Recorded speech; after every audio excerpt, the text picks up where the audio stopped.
वीर शहीदों को, वीर स्वतंत्रता सेनानियों को मैं हृदय से नमन करता हूं। उनका आशीर्वाद ही, उनका स्वर्ग से ही इस को संपन्न बनाने के लिए, उनका समर्थन ही इसको संपन्न बनाने का काम किया है। वास्तव में उनके परिजनों को भी मैं बधाई देता हूं, जो वीर शहीदों के, वीर हमारे स्वतंत्रता सेनानियों के परिजन हैं उनको भी। और इससे शहीद सम्मान भवन बना है, उसके जो अध्यक्ष हैं इंजीनियर सुगेंद्र सिंह जी को भी, उनके महासचिव और सभी उनके टीम के लोगों को भी मैं बधाई धन्यवाद करता हूं कि आप सबके ही सहयोग से, आप सबके ही अदम्य साहस से यह पूरा भवन बनना भी और कार्यक्रम भी संपन्न हुआ है। मैं पूरे गांव के लोगों का, जिन गांव के एक एक लोगों का, हमारी माताओं का, बहनों का, अभिभावकों का, मैं सबका भी मैं बधाई और धन्यवाद करता हूं। पूरे अपने महाराजगंज वासियों का भी, जो महाराजगंज के हमारे वासी हैं, भाई हैं, सबका भी, व्यवसाय से जुड़े हों, राजनीतिक स्तर से, राजनीतिक से जुड़े हों, सामाजिक स्तर से, उनका भी, मैं मीडिया के मित्रों का भी बधाई दूंगा कि आप सब ने भी एक सहयोगी के तरह, कार्यकर्ता की तरह आप सब इस कार्यक्रम को सफल बनाने में लगे रहे और तब हर पॉजिटिव बातों को आप सब सामने लाते रहे। इसका एक बड़ा फलाफल हुआ और इसका संदेश एक छोटा नहीं गया है। उन वीर शहीदों के तो स्वर्ग में भी उनके आत्मा को प्रसन्न तो किया ही किया है, पूरे समाज में, जवार में। मुझे यहाँ से कार्यक्रम के बाद मुझे लग सैकड़ों ऐसे फ़ोन आए होंगे जिसे मैं सोचा भी नहीं होगा कि यहाँ से फ़ोन आएगा, क्या हाल भाई, बहुत सुंदर कार्यक्रम हुआ, बहुत अच्छा काम हुआ, या बहुत अच्छा ज़रूरी था। तो हमें लगता है कि यह सबके मन को छुआ है, या इस सबका काम भी था, यह किसी व्यक्ति का काम नहीं था, यह मैं तो एक माध्यम उसका मैं रहा हूँ। यह सबके आशीर्वाद से ही संपन्न हुआ है। मैं देश के प्रधानमंत्री जी को भी मैं बधाई दूंगा और उससे ONGC के जो CMD हैं उनको भी, जो कार्य एजेंसी है उसको भी मैं बधाई दूंगा कि आपको, जैसे मैंने कहा कि शहीदों के लिए ऐसे मेरे मन में एक योजना है, मैं चाहता हूं कि धरती पर उतरे, तो आप भी जरा सा भी हिचक नहीं किए, तुरंत उसके लिए जो प्रक्रियाएं हैं, जो फंडिंग है आपने उपलब्ध कराए, इसलिए उनको भी मैं बधाई दूंगा। मैं जिला प्रशासन हो, अनुमंडल प्रशासन हो, उसको भी किस तरीक़ा से रात दिन एक कर करके उन लोगों ने इस काम को संपन्न कराया। यहाँ के मैंने जो SDO है, अनुमंडल पदाधिकारी, मैं देखा कि किस तरीक़ा से अपने घर में जैसा शादी ब्याह हो वैसे यहाँ का SDPO उसी तरीक़ा से लग करके इस काम को, अन्य अधिकारी तो है ही हैं, लेकिन यह सब लोगों को मैंने देखा कि भाई घर के जैसा। मैंने देखा कि मैं शाम को गया तो अभी जो हेलीपैड बन रहा था, अभी ईंट इधर से उधर अभी ना हो, जल्दी करो, क्यों नहीं हुआ, जल्दी ठीक करो। यह सब बड़ी अच्छा लगा मुझे और हमें लगता है कि यह आगे के लिए भी उन वीर शहीदों का आशीर्वाद इस पूरे समाज पर, क्षेत्र पर, इससे राज्य पर और देश पर बना रहे, जिससे यह देश भी विकसित राज्य बने, यह राज्य भी विकसित राज्य बने। क्योंकि हम वीर शहीदों को याद कर करके ही, उनके सहे जो हमारे स्वतंत्रता सेनानी, उनके यातनाओं को याद कर करके ही हम अपने आत्मबल को भी बढ़ाने का काम करते हैं कि हमारे पूर्वजों ने इतनाएं सह करके हमें आज़ादी दिलाई है। हमें आज़ादी समान रूप से नहीं मिल गया है चलते चीठा। हम बरसों तक, सैकड़ों वर्षों तक गुलाम थे, गुलामी के जंजीरों में फंसे हुए थे, लेकिन हम उन वीर शहीद के वजह से, हम स्वतंत्रता सेनानियों की वजह से हम आज़ाद हुए हैं। तो उनको हमेशा बार बार नमन और उनको फिर से उनके प्रति, उनके चरणों में अपना माथा टेकाता हूँ, उनको हृदय से उनके प्रति सम्मान व्यक्त करता हूँ कि आपने इसको पूरा करने का काम किया।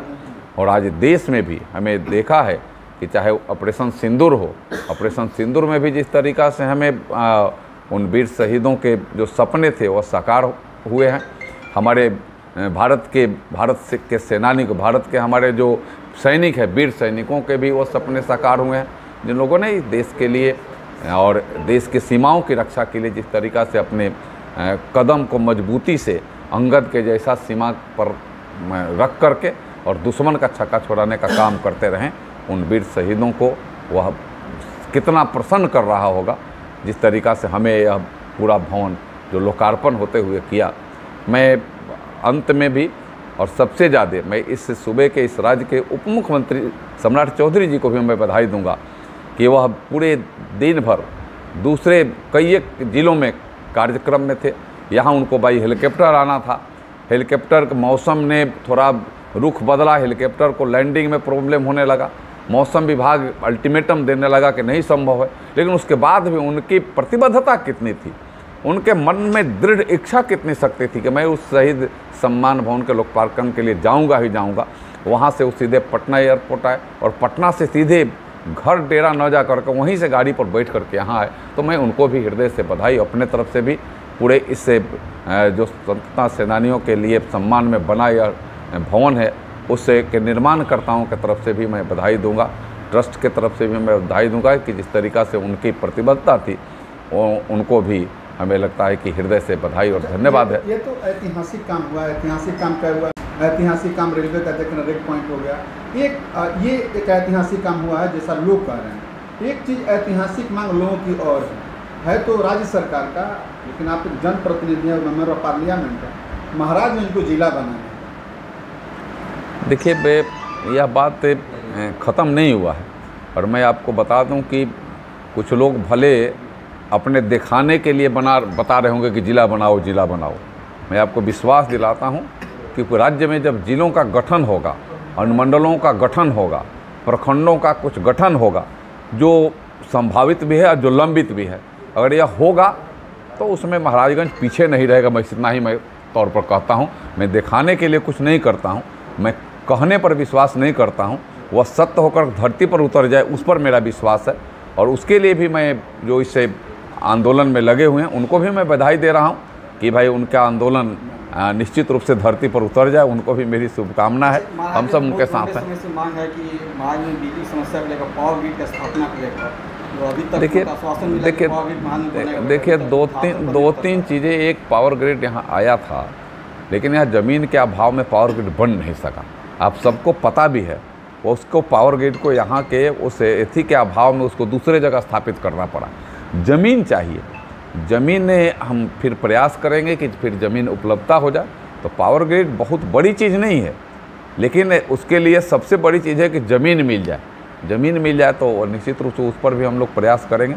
बिजली भी हर स्तर पर लोगों को मिलता रहे सही तरीक़ा से, यह हम लोगों का प्रयास है कि वो भी मिलता रहे। अच्छा, कांग्रेस के हैंडल से दिवंगत माता के जो है AI वीडियो जनरेट करके उसको प्रसारित किया जा रहा है। देखिए कोई भी अगर गलत चाहे किसी भी तरीक़ा से करता हो तो उसका तो मैं प्रतिकार करता हूँ, कठोर शब्दों से उसकी भर्त्सना करता हूँ कि आप कोई भी एक प्लान और षड्यंत्र कर करके कुछ नहीं करिए। आप राष्ट्र हित में, समाज हित में, इसे राज्य के हित में क्या कर सकते हैं यह करना चाहिए आदमी को। विपक्ष में रहने का मतलब सिर्फ निगेटिव नहीं है, विपक्ष में रहने का मतलब बहुत सारा पॉजिटिव भी है कि जो सत्ता में है उसके आँखों को खोले, सत्ता के सामने जो समस्याएं उसको लाने का काम करे। उसी से राजनीति का रोटी सेंकने लगे तो जनता तो सब ये जानती है ना, जनता सब ये देखती है, यह जनता है, यह सब जानती है कि आपके मंसूबे क्या हैं। और आपके मंसूबे सही नहीं होंगे तो जनता उसका सही मायने में सही समय पर आपको जवाब देते रहेगी। धन्यवाद।